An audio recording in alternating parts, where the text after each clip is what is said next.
Уран ташыган машинадан дагы бирөө кулаптыр. Жүгү менен. Дөңгөлөгү момунда жатат.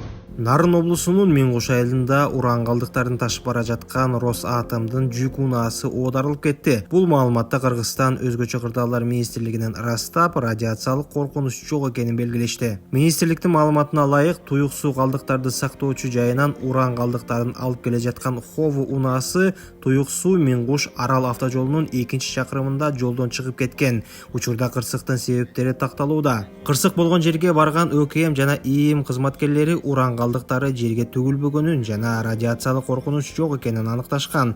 Калдыктар башка автоунаага жүктөлүп алынып кеткен. Бул туюк суу калдыктарды сактоочу жайын рекультивизациялоо иштери башталгандан бери уран ташыган унаанын экинчи жолу кырсыкка кабылышы. Быйыл июнда уран калдыктарын алып бара жаткан Хово унаасы кырсыкка учурап, дарыяга жакын сайга кулап түшкөн. Алгач ÖKM кырсык болгон учурда унаа бош болгонун билдирген. Бирок кийинчерээк ЖМКлар унаадан кочкул боз түздөгү топурак куюлуп түшүп жатканы тартылган видеону жарыялашкан. Туюк суу калдыктарды сактоочу жайынан уран калдыктарын Дальние жайына ташуу иштери 2023 жылы августта башталып, 2024 жылдын соңуна карата аяктайт. Бул ишти Орусиянын Росатом мамлекеттик ишканасы аткарууда.